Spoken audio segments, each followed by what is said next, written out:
저는 오늘 회복되어야 할 기쁨이라는 제목으로 하나님 말씀을 함께 나누기 원합니다.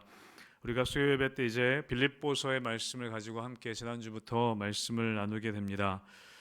지난주도 말씀드렸지만 여러분, 빌립보서는 기쁨의 서신으로 알려져 있습니다. 또 한 가지 우리가 알고 있는 사실은 무엇이냐면 이 빌립보서는 사도 바울이 감옥에 갇혀 있을 때 쓴 서신서라는 것입니다. 여러분, 감옥에 안에 있으면서 이 기쁨에 대한 이야기, 이 감옥에서 쓴 서신서가 기쁨의 서신으로 읽혀진다는 것은 참 쉽지 않은 일입니다. 그러나 사도 바울은 오늘 성경 가운데에서 빌립보서 말씀 가운데에서 기뻐하라라는 그런 이야기를 참 많이 한다는 것입니다. 오늘 본문의 8절 말씀에도 보면 나는 기뻐하고 기뻐하리라 라고 고백하고 있다는 것이죠. 여러분, 이 짧은 이 4장 정도 되는 이 짧은 본문 가운데에서 기뻐해라, 또 이 기쁨이라는 이 단어가 16번이나 등장한다고 합니다. 그만큼 많이 사도 바울은 기쁨에 대해서 또 자신이 기쁘고 너희도 기뻐하라 라는 이야기를 오늘 고백하고 있다는 것입니다. 사랑하는 성도 여러분, 오늘 하루 정말 기쁘게 사셨습니까? 얼굴 표정을 보면 별로 이렇게 기쁘시지는 않은 것 같습니다.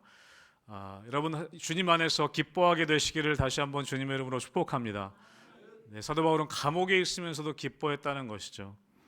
여러분, 그런데 우리의 삶의 자리에서는 참 기뻐하며 하나님께서 우리에게 항상 기뻐하라고 명령하셨지만 이렇게 기뻐하며 살아가는 것이 참 쉽지 않은 것을 우리는 경험하게 됩니다. 우리의 삶에서는 이 기쁨을 빼앗는 일들이 참 많다는 것이죠. 사단은 우리의 삶의 자리 가운데 기뻐하지 못하고 이 기쁨을 빼앗아 가려고 합니다. 여러분, 우리가 오늘 본문 가운데에서 무엇이 우리의 기쁨을 빼앗아 가는지, 그리고 감옥에 있던 바울은 어떻게 그 기쁨을 빼앗기지 않았는지, 오늘 말씀을 통해서 우리가 무엇이 우리의 기쁨을 빼앗아 가고 또 무엇이 사도 바울에게 이 기쁨을 지키게 해줬는지 우리가 오늘 말씀 가운데 그 이야기를 함께 좀 나누고자 합니다. 우리가 읽은 말씀, 우리 빌립보서 1장 12절의 말씀을 다시 한번 읽어보도록 하겠습니다. 빌립보서 1장 12절입니다. 시작. 형제들아, 내가 당한 일이 도리어 복음 전파의 진전이 된 줄을 너희가 알기를 원하노라. 아멘. 오늘 사도 바울은 빌립보 교회 성도들에게 뭐라고 얘기하냐면, 형제들아, 내가 당한 일이 있다라고 이야기하는 것이죠. 여러분, 사도 바울이 지금 당한 일이 무엇입니까? 우리 그 뒷부분에 13절에 보면 이러므로 나의 매임이 있다, 내가 지금 매여 있다라고 이야기하고 있습니다. 지금 사도 바울이 당한 일은 무엇이냐면 감옥에 갇혀 있는 일입니다. 여러분, 감옥에 갇혀 있는 이 상황, 여러분, 이 감옥에 갇혀 있는 상황은 우리가 상식적으로 생각할 때 기뻐할 수 없는 상황입니다. 여러분, 우리는 우리의 삶에서 겪는 상황과 환경들로 인해서 우리의 기쁨이 빼앗길 때가 있습니다. 우리가 닥친 상황들, 우리가 닥친 환경들이 우리 안에 있는 기쁨을 빼앗아 갈 때가 있는 것이죠. 바울이 겪고 있는 상황은 감옥입니다. 이런 상황은 우리의 기쁨을 빼앗아 가기에, 우리의 기쁨이 빼앗기기에 딱 좋은 상황과 같습니다. 우리가 삶에서 경험하는 내가 원하지 않는 상황들이 나의 기쁨을 빼앗아 갈 수 있습니다. 내가 건강을 잃어버리는 상황이든지, 또 나의 사업이 잘 되지 않는 상황들, 학생들로 얘기하면 나의 진로가 막히는 그런 상황들, 여러분, 우리의 삶에 수없이 많이 닥치는 여러 가지 상황들은 우리의 기쁨을 빼앗아 가려고 한다는 것이죠. 여러분, 그런데 오늘 사도 바울은 그런 상황을 어떻게 오늘 바라보고 있는가? 기쁨을 빼앗길 수밖에 없는 감옥에 있는 상황 속에서 사도 바울은 그 상황을 어떻게 바라보고 있는가? 12절을 다시 보시면 내가 당한 일이 도리어 복음 전파의 진전이 될 줄을 너희가 알기를 원한다. 지금 내가 당한 상황, 지금 내가 당한 일은 기쁨을 빼앗길 수밖에 없는 상황인데 사도 바울은 뭐라고 얘기합니까? 도리어 복음 전파의 진전이 된다. 지금 내가 당한 상황이, 지금 내가 닥친 환경이 오히려 복음 전파의 진전이 되었다라고 이야기한다는 것이죠. 여기서 진전이란 단어는 군대 용어입니다. 군대에서 어떤 길을 개척하기 위해서 군대 진군을 원활하게 하기 위해서 길을 개척하는 의미가 있습니다. 사도 바울은 오늘 자신의 투옥을, 자신이 감옥에 갇힌 일을 이건 억울한 일이다, 이건 정말 불공평한 일이다, 또는 이거는 내가 나가서 꼭 복수할 것이다, 복수의 일로 생각한 것이 아니라 도리어 그 일이 복음 전파의 새로운 진로, 복음 전파를 위한 새로운 진로를 개척하는 일로 그가 해석했다는 것입니다. 여러분, 어떤 면에서 그런가? 여러분, 빌립보서 1장 우리 13절의 말씀을 우리 다른 번역본으로 한번 같이 읽어볼 텐데 우리 스크린 통해서 한번 읽어보겠습니다. 시작. 그래서 내가 그리스도를 위해 갇혀 있다는 사실이 온 경비대와 모든 사람에게 알려졌습니다. 아멘. 여러분, 사도 바울이 뭐라고 고백하냐면 온 경비대와, 내가 지금 갇혀 있는 것이 온 경비대와 그 주위의 모든 사람들에게 알려졌다라고 고백하고 있습니다. 믿지 않는 사람들에게 지금 어떻게 알려졌냐면 그리스도를 위해, 다른 것 때문이 아니라 이 사도 바울이 지금 복음을 전하다가 그리스도를 전하다가 그리스도를 위해 지금 잡혀 있다는 것이 경비대원들한테 전해졌다는 거예요. 그리스도를 위해 자신이 갇혀 있다는 사실이 그 시위대 안에 있었던 사람들, 군인들과 그 밖에 그 안에 있었던 모든 사람들에게 전해졌다라고 이야기하고 있습니다. 여러분, 사도 바울은 지금 감옥에 갇혀 있으면서 그곳을 어떤 기회로 삼고 있냐면 자기를 지키고 있는 군인들에게, 자기를 갇히고 있는 시위대들에게 복음 전할 수 있는 기회로 그 기회를 삼았다는 것입니다. 이런 왕국의 감옥은 당시에 보면 6시간 단위로 교대가 이루어진다고 합니다. 4교대로 시스템이 이루어진다고 합니다. 16명이 하루에 4번씩 교체가 되었다고 합니다. 여러분, 그러니까 그 사람들이 그곳을 지킬 때 사도 바울은 그 사람들에게 자신이 왜 감옥에 갇히게 됐는지, 예수 그리스도를 전하는 것 때문에, 예수님 때문에 내가 지금 감옥에 갇혀 있다는 것을 그 사람들에게 전했다는 것이죠. 여러분, 우리가 이 사도행전에 보면 빌립보 감옥에 갇혀 있었던 사도 바울의 이야기를 알고 있습니다. 그 빌립보 감옥에 갇혀 있을 때 사도 바울은 그가 그 감옥에 갇혀 있는 것을 기회로 인해서 주위 사람들에게, 특별히 간수들에게 복음을 전했다는 것을 우리는 알고 있습니다. 여러분, 사도 바울은 그렇게 자신이 감옥에 갇혀 있는 것을 기회로 삼아서 믿지 않는 자들에게 복음을 전할 수 있는 기회로 삼았습니다. 여러분, 또 빌립보서 1장 14절에서는 뭐라고 얘기하냐면 형제 중 다수가 나의 매임으로 말미암아 주 안에서 신뢰함으로 겁없이 하나님의 말씀을 더욱 담대히 전하게 되었느니라 라고 고백하고 있습니다. 자기가 감옥에 갇혀 있는 것을 통해서 어떤 일이 일어났냐면 자기가 믿음을 지키는 것을 보고, 바울이 믿음을 지키는 것을 보고서 로마 교회 성도들이 믿음이 더욱더 담대하게 생겼다는 것입니다. 야, 사도 바울이 감옥에 있으면서도 예수님을 배반하지 않고 더욱더 믿음을 지키고 우리를 격려하고 있구나. 그 바울이 감옥에 오히려 갇혀 있는 것을 통해서 로마 교회 성도들이 더욱더 믿음이 든든해졌다는 것이죠. 여러분, 다시 얘기하면 믿지 않는 자들에게는, 바울이 감옥에 갇혀 있는 것을 통해서 믿지 않는 사람들에게는 예수님을 전할 기회가 생겼고, 믿는 사람들에게는 믿음과 담대함을 얻을 수 있는 그런 선한 영향력을 끼쳤다라는 것입니다. 여러분, 사도 바울이 감옥에 갇힌 것은 사실입니다. 이건 우리가 부인할 수 없는 사실이죠. 내가 당한 일, 내가 감옥에 갇혀 있다는 것은 사실입니다. 팩트인 것이죠. 여러분들, 그런 사실을 바울은 어떻게 지금 해석하고 있느냐, 그 상황을 어떻게 지금 어떤 기회로 삼고 있느냐, 여러분, 도리어 복음 전파의 진전이 되는 기회로 삼았다는 것입니다. 사랑하는 성도 여러분, 우리가 처할 수 있는 상황들은 여러분, 예수님 믿는다고 감옥에 갇히지 않는 것이 아닙니다. 여러분, 예수님 믿는다고 우리가 건강이 더 건강해지는 것만은 아닙니다. 건강을 잃을 수도 있고 때로는 더 좋지 않은 상황 가운데 처할 수도 있다는 것이죠. 여러분, 구약에 보면 우리가 잘 아는 요셉의 이야기, 자주 반복해서 이야기하지만 여러분, 요셉은 형들의 미움을 받아서 애굽에 팔려갑니다. 그리고 감옥에 갇히는 일들도 당하게 됩니다. 여러분, 그런데 그 요셉이 마지막에 자신의 삶을 어떻게 해석합니까? 창세기 50장 20절에 보면 이렇게 고백합니다. 같이 한번 우리 읽어보겠습니다. 50장 20절입니다. 시작. 당신들은 나를 해하려 하였으나 하나님은 그것을 선으로 바꾸사 오늘과 같이 많은 백성의 생명을 구원하게 하시려 하셨나니. 아멘.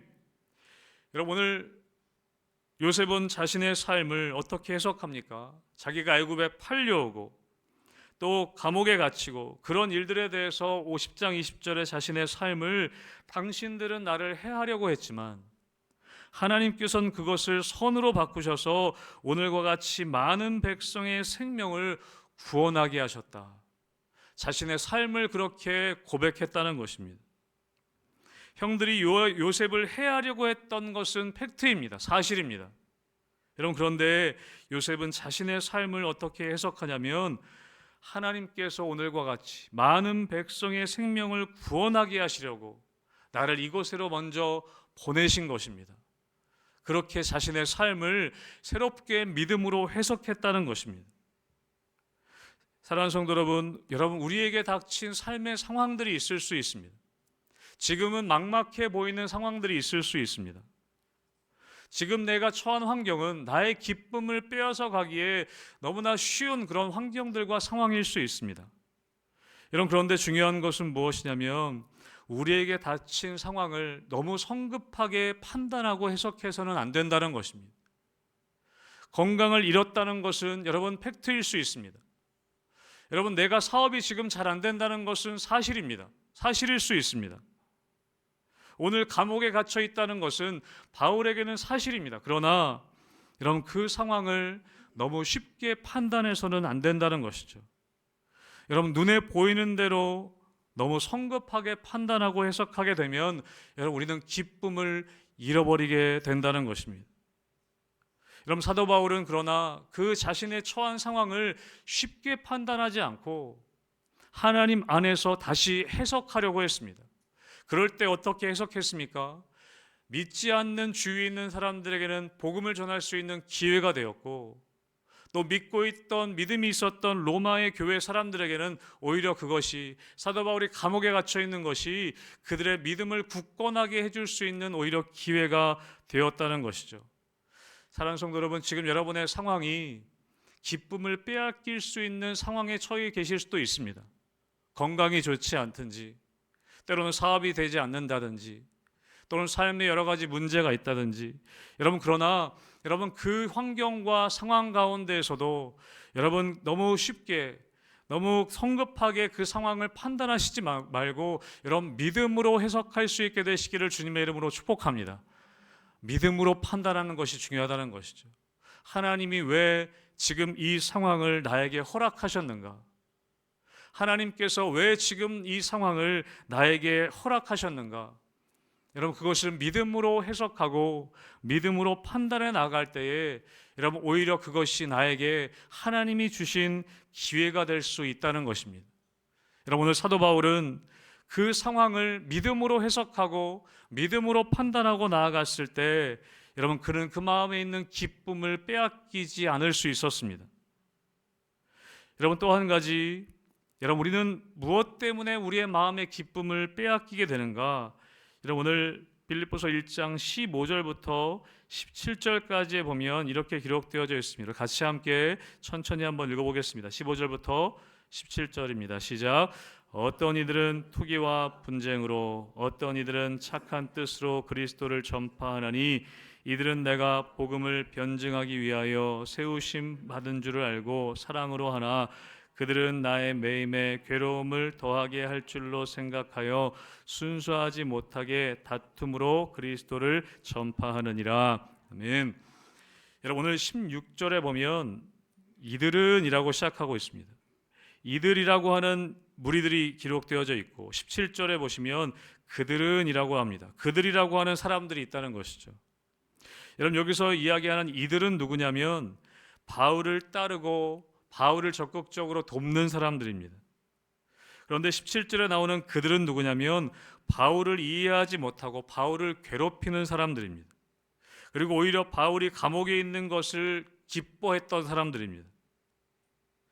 여러분, 바울이 감옥에 갇히게 되자 이들이라고 하는 사람들은요, 착한 뜻을 가지고 계속해서 복음을 전했습니다.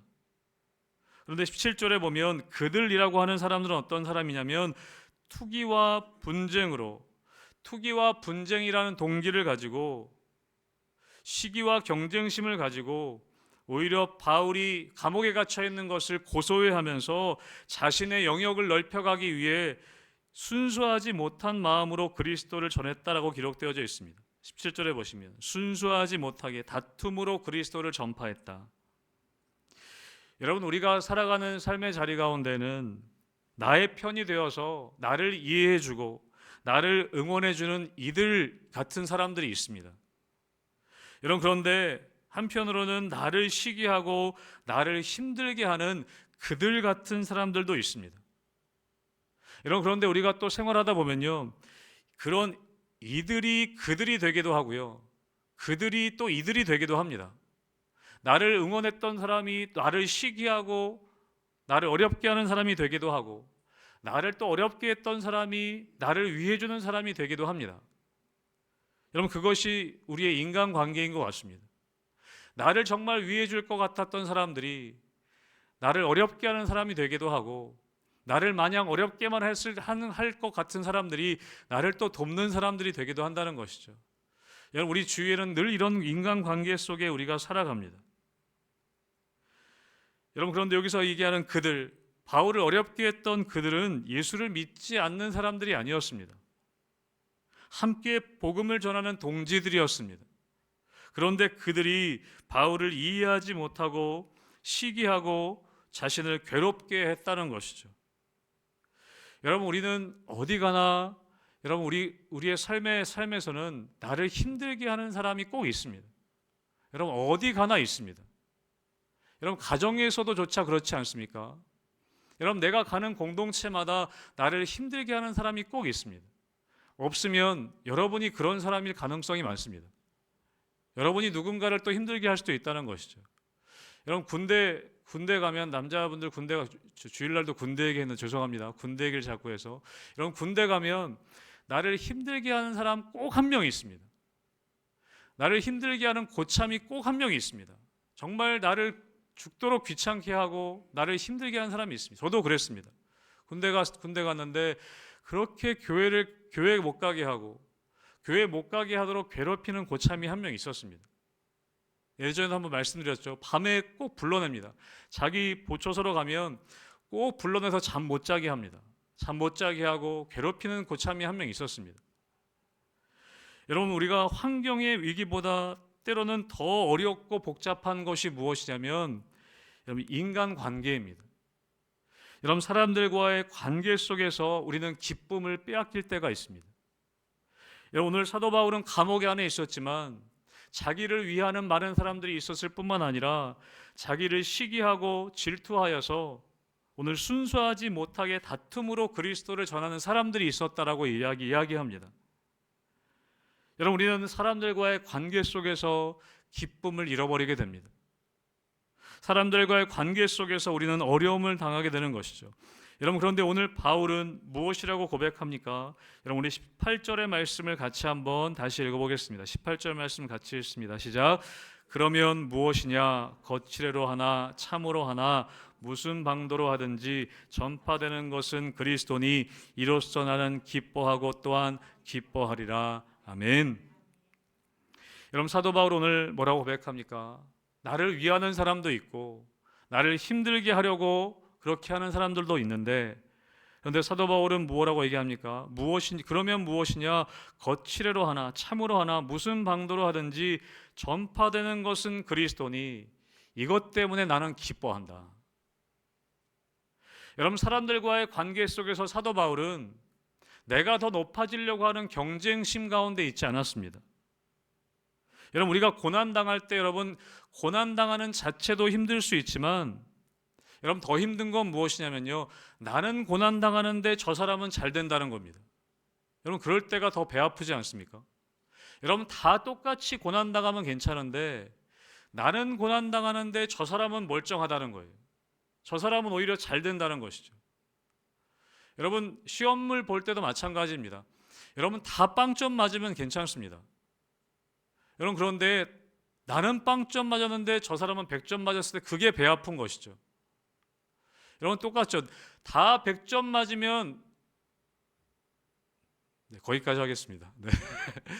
여러분, 우리가 다른 사람들과 비교하기 시작할 때 여러분, 우리는 기쁨을 빼앗기는 것입니다. 여러분, 사람들과의 관계 속에서 진짜 힘든 것은 무엇이냐면 내가 비교하게 되고 저 사람과 내가 비교당할 때 여러분, 우리는 거기서 기쁨을 빼앗기게 됩니다. 여러분, 오늘 사도 바울은 그런데 감옥에 있으면서 감옥 밖에 있는 사람들과 나를 비교하지 않았습니다. 나는 여기서 지금 후퇴되고 있는데 저 사람은 오히려 더 좋은 위치로 올라가는 것이 아닌가. 여러분, 그 사람들과의 관계 속에서 자신을 비교하면서 그의 기쁨을 빼앗기지 않았다는 것입니다. 여러분, 오늘 사도 바울의 목표는 무엇이냐면 사람들과의 경쟁에 있지 않았습니다. 여러분, 사람들과의 경쟁이 이 사도 바울의 목표였다면 아마 사도 바울은 감옥 안에서 화병이 걸려 죽었을 것입니다. 여러분, 그러나 사도 바울은 그의 삶의 목표는 무엇이냐면 거칠애로 하나 참으로 하나 무슨 방도로 하든지 전파되는 것은 그리스도니 이것 때문에 내가 기쁘다라고 이야기하고 있습니다. 여러분, 그의 삶의 목표는 그리스도가 전해지는 것, 그것이 목표였다는 것입니다. 여러분, 목회자로서 저도 마찬가지입니다. 여러분, 제 목표가 다른 목회자들보다 더 나아지는 것이 목표이면 여러분, 저는 우울증 걸릴 수도 있습니다. 여러분, 교회도 마찬가지죠. 여러분, 우리 교회의 목표가 다른 교회보다 더 커지는 것이 목표라면 여러분, 교회는 기쁨을 빼앗기게 됩니다. 왜냐하면 비교하고 경쟁해야 될 대상들은 항상 있기 때문에 그렇다는 것이죠. 여러분, 오늘 사도 바울은 사람에게 매이지 않았습니다. 그의 목표는 자신이 높아지는 것이 목표가 아니었습니다. 그리스도가 전파되는 것이 목표였다는 것이죠. 사랑하는 성도 여러분, 여러분 사람에게 매이지 않게 되시고 오직 예수 그리스도가 전파되는 것이 여러분 삶의 목표 되시기를 주님의 이름으로 축복합니다. 여러분, 그럴 때 기쁨을 잃어버리지 않을 수 있다는 것이죠.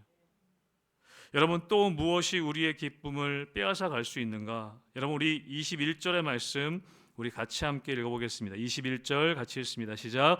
이는 내게 사는 것이 그리스도니 죽는 것도 유익함이라. 아멘. 여러분, 바울은 감옥 안에 있으면서 현재는 살아있지만 또 내가 나갈 수 있을 거라는 것도 이 말씀 가운데 읽어보면 기대감이 있지만 한편으로는 죽을 수도 있을 거라는 생각을 가지고 있었던 것 같습니다. 아, 나의 죽음이 멀지 않았구나라는 것을 사도 바울은 그 죽음이 가까이 있다는 것을 어쩌면 느끼고 있었던 것 같습니다. 여러분, 우리가 이 죽음에 대한 문제, 여러분 이것이 우리의 기쁨을 빼앗아 갑니다. 나의 삶이 얼마 남지 않았을 것 같다라는 여러분 그 상황이 되면 여러분 우리의 마음 가운데 두려움이 찾아온다는 것이죠. 여러분, 장례식장에 가면 저도 목회자이기 때문에 장례식장을 참 많이 갑니다. 장례식장에 가고 또 화장터에 가면 이 죽음에 대한 생각을 많이 하게 됩니다. 아, 죽음이라는 것이 있구나. 삶의 끝이 있구나. 라는 것을 다시 한번 생각해 보게 됩니다. 여러분, 그래서 오늘 사도 바울은 이야기해요. 살든지 죽든지 죽는 것도 유익하다. 이 죽음의 문제를 사도 바울은 늘 생각하고 있었던 것이죠. 여러분, 우리가 이 죽음이라는 것은 우리의 기쁨을 빼앗아 가기에 충분합니다. 여러분, 지난번에 말씀드렸죠. 제가 태어나서 죽음에 대해서 생각해 볼 기회가 한 번, 장례식장 많이 가면 있을 수 있지만 크게 느꼈던 게 이 1983년도에 북한에서 중공기가 넘어왔을 때 제가 말씀드리지 않았습니까? 집안에 있으면서 하나님 앞에 기도했다고요. 하나님, 저 죽기 싫다고. 여러분, 그 어린 나이에도 죽고 싶지 않은 마음이 있는 것이죠. 여러분, 사람은 누구나 죽음에 대한, 생명에 대한 그런 붙잡고 싶어하는 마음이 있습니다. 우리가 죽음 앞에 나가게 될 때 여러분, 사람의 마음은 기쁨을 빼앗게 된다는 것이죠. 여러분, 사도 바울은 그 죽음의 상황 가운데, 죽음의 위협 가운데에도 오늘 말씀을 보면 기쁨을 빼앗기지 않았습니다. 오히려 뭐라고 얘기하고 있습니까? 죽는 것도 유익합니다 라고 이야기하고 있습니다. 여러분, 사도 바울은 오늘 빌립보서 1장 20절 말씀에 보면 이렇게 기록하고 있는데요, 우리 20절의 말씀을 좀 다른 번역 성경으로 함께 읽어볼 건데, 여러분 함께 스크린 통해 다시 한번 읽겠습니다. 시작. 나의 간절한 기대와 희망은 내가 무슨 일에나 부끄러움을 당하지 않고 늘 그러했듯이 지금도 큰 용기를 가지고 살든지 죽든지 나의 생활을 통틀어 그리스도의 영광을 드러내는 것입니다. 아멘. 지금 사도 바울은 내가 살고 죽는 문제보다 나로 인해 그리스도의 영광을 드러내는 것, 그리스도가 존귀하게 되는 것, 예수님이 높아지고 예수님이 영광을 받으시는 것, 이것이 내가 죽고 사는 문제보다 더 큰 소망이다라고 이야기하고 있습니다. 나의 간절한 기대와 희망은 무엇이냐면, 내가 살고 죽는 것이 나의 간절한 기대와 소망이 아니라 오직 예수 그리스도의 영광이 드러나는 것, 그것이 내가 간절히 바라는 것이다 라고 이야기하고 있다는 것입니다.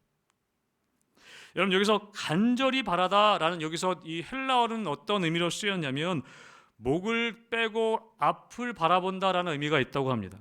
여러분, 우리 한자 성어에 학수고대라는 말이 있지 않습니까? 학수고대한다. 여러분, 학수고대한다는 말은요, 학의 목처럼 목을 길게 빼고 기다리는, 오늘 사도 바울이 간절히 바란다라는 단어하고 똑같은 의미입니다. 여러분, 오늘 사도 바울은 간절히 바라고 기대하고 희망하는 것이 무엇이라고 말합니까? 내가 살든지 죽든지 그리스도가 존귀하게 되는 것. 여러분, 왜 그렇게 그리스도가 존귀하게 되는 것을 사도 바울은 간절히 바랐는가? 여러분, 빌립보서 1장 21절의 앞부분의 말씀을 우리는 다른 번역본 성경을 통해 짧게 한번 읽어보겠습니다. 스크린 통해 읽습니다. 시작. 나에게는 그리스도가 생의 전부입니다. 아멘. 21절의 앞부분에 우리 개역 개정으로 읽을 때 뭐라고 되어 있었냐면, 이는 내게 사는 것이 그리스도입니다. 그런데 그 성경의 다른 번역본은 뭐라고 되어 있냐면, 나에게는 그리스도가 생의 전부입니다. 나에게는 예수님이 나의 생의 전부입니다. 그렇기 때문에 내가 살든지 죽든지 예수님이 존귀하게 되는 것이 내가 간절히 바라는 것입니다. 그렇게 고백했다는 것이죠. 사랑하는 성도 여러분, 전 여러분의 삶의 전부가 예수님이 되기를 주님의 이름으로 축복합니다. 저도 그렇게 되기를 원합니다. 내 생의 전부가 예수님 되시기를. 여러분, 우리 선교사님들의 삶의 이야기들을 들으면 정말 선교사님들의 삶은 예수님이 전부이신 선교사님들의 삶의 이야기를 참 많이 듣습니다. 여러분, 우리 조선 땅에, 이 땅에 오신 선교사님들의 이야기를 많이 들어보시지 않았습니까? 여러분, 특별히 부산 지역에 오셨던 선교사님들의 이야기들이 많이 있습니다. 그 중에 여러분, 윌리엄 베어드 선교사님 이야기를 혹시 아십니까? 한국어 이름으로 배위량 선교사님. 그 아내 선교사님은 애니 베어드 선교사님이신데 안에리 선교사라고 그렇게 이름 붙였다고 합니다. 여러분, 그 선교사님 부부가 1891년에 1월 달에 부산항에 도착하셨습니다. 그리고 부산 지방의 개척 전도자로 활동하셨습니다. 그리고 1893년에 부산에 초량교회, 첫 교회가 설립되어지게 되죠. 그분들이 세우셨다고 합니다. 여러분, 그런데 안타까운 것은 무엇이냐면 그분들의 딸이었던 낸시 로즈라고 하는 그 아이가 유아 세례를 이 조선 땅에서 부산 지역에서 받았는데, 유아 세례 받았는데 2돌을 앞두고 뇌척수막염으로 죽었다고 합니다. 2돌도 안 돼서 죽었다고 합니다. 여러분, 부인이었던 애니 베어드 선교사님께서 그 딸의 죽음 이후에 찬양을 하나 지으셨어요. 여러분, 우리가 많이 부르고 있는 찬송가 387장이라고 합니다. 여러분, 그래서 찬송가 387장에 보시면 누가 썼는지 베어드 선교사가 작사했다라고 되어 있습니다. 여러분, 그 찬양 가사가 이렇습니다. 멀리 멀리 갔더니 처량하고 고나며 슬프고도 외로워 정처 없이 다니니 여러분 2절 말씀에 이렇게 되어 있습니다. 예수 예수 내 주여 마음 아파올 때에 눈물 씻어 주소서 나를 위로하소서. 후렴에 뭐라고 되어 있냐면 예수 예수 내 주여 지금 내게 오셔서 떠나가지 마시고 길이 함께 하소서. 여러분 우리가 그냥 부르는 찬송가이지만 여러분 이 선교사님은 딸을 잃고 자신의 딸이 두 돌도 안 된 그 딸을 잃고 예수님께 찬양하는 그 찬양의 가사가 387장이었다고 합니다. 여러분 선교사님들의 삶의 이야기들을 읽어보면 정말 우리 조선 초기에 이 선교 초기에 오셨던 선교사님들의 삶의 이야기들을 우리가 살펴보면 정말 예수님만 바라보고 계시지 않았다면 살 수 없는 삶을 사셨습니다. 정말 예수님이 내 생의 전부입니다라는 고백 없이는 그렇게 살 수 없는 삶을 살다 가셨다는 것이죠. 여러분 그런 선교사님들의 삶을 보면 우리가 질문하게 됩니다. 어떻게 저렇게 사실 수 있을까? 또 한편은 이렇게 질문하게 되죠. 어떻게 저렇게 죽을 수 있을까? 어떻게 저렇게 죽음에 대해서 생각할 수 있을까? 우리는 그렇게 돌아보게 된다는 것입니다. 오늘 사도 바울의 고백이 바로 그런 고백이라는 것이죠. 여러분 죽음이 우리 눈앞에 있을 때, 또 정말 죽음을 경험하게 될 때, 여러분 우리는 우리의 마음의 기쁨을 빼앗기게 됩니다. 여러분 그러나 사도 바울은 감옥에 있으면서 죽음을 직감하고서도 뭐라고 고백하고 있냐면 내가 살든지 죽든지 내가 간절히 바라는 것은 그리스도가 존귀하게 되는 것입니다. 왜 그러냐면 나에게는 그리스도가 나의 생의 전부이기 때문입니다 라고 고백하고 있다는 것이죠. 사랑하는 성도 여러분, 우리의 삶에는 우리 마음의 기쁨을 빼앗길 많은 여러 가지 이유들이 있습니다. 여러분 사도 바울이 그랬지 않습니까? 여러분 그러나 사도 바울이 그 기쁨을 감옥 안에서도 빼앗기지 않았던 이유는 무엇이냐면 공통적인 이유는 한 가지입니다. 그것은 무엇입니까? 예수 그리스도 때문입니다. 예수님 때문에 그랬다는 것이죠. 자신의 환경, 감옥에 갇혀 있는 그 환경을 넘어설 수 있었던 것도 예수 그리스도 때문이었습니다. 그 사람들의 관계 속에서 기쁨을 빼앗길 수 있는 그 상황 가운데서도 그 사람들을 넘어설 수 있었던 것도 예수 그리스도 때문이었습니다. 그리고 죽음까지도 두려워하지 않고 그 죽음의 두려움도 넘어설 수 있었던 것도 바로 예수 그리스도 때문이었습니다. 여러분 그래서 사도 바울은 갈라디아에서 고백하죠. 이제는 내가 사는 것이 아니요 내 안에 그리스도께서 사시는 것이다. 여러분 빌립보서는 아까도 처음에도 말씀드렸지만 기쁨의 서신서라고 알려져 있습니다. 이 4장으로 구성된 짧은 성경이지만 기쁨이란 단어가 16번이나 등장합니다. 여러분 그런데 이 빌립보서가 기쁨의 서신서이긴 하지만 여러분 사실은 예수 그리스도란 말로 가득 찬 서신서입니다. 예수 그리스도가 여러분 36번이나 등장한다고 합니다. 여러분 왜 그렇게 기쁨의 서신서가 될 수 있었냐? 그것은 사도 바울의 생애가 오직 예수 그리스도였기 때문입니다. 그랬기 때문에 여러분 환경도 넘어설 수 있었고 사람들로부터도 관계 속에서도 넘어설 수 있었고 죽음까지도 넘어설 수 있었다는 것이죠. 여러분 사도 바울에게 있어서 기쁨이라는 것은 주변의 환경이 평안했기 때문에 오는 기쁨도 아니었고 모든 사람이 그를 도와주고 모든 사람이 그를 인정해 주었기 때문에 오는 기쁨도 아니었다는 것입니다. 어떤 질병도 없는 고난도 없는 건강하기 때문에 오는 그런 기쁨도 아니었다는 것입니다.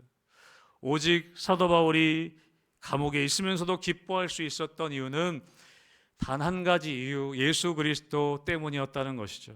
사랑하는 성도 여러분, 올 한해 우리 희망교회 표어가 예수를 바라보자입니다. 저는 올 한해 여러분 정말 더 그냥 말로만이 아니라 여러분의 심령이 더 예수님 바라볼 수 있게 되기를 주님의 이름으로 축복합니다. 우리 교회가 정말 더 예수님을 바라볼 때에 우리가 어떤 환경 가운데에도 또 어떤 사람들과의 관계 속에도 때로는 나의 건강과 때로는 죽음이라는 눈앞에 있는 두려움일지라도 여러분 그럴지라도 예수님 바라볼 때 여러분 안에 기쁨을 빼앗기지 않게 되시기를 주님의 이름으로 축복합니다. 그래서 정말 올 한해 예수님 바라볼 때 세상이 줄 수 없는 기쁨, 세상이 줄 수 없는 그 놀라운 기쁨의 삶을 여러분 유지해 나가시는 우리 희망교회 성도님들 되시기를 주님의 이름으로 축복합니다. 아멘.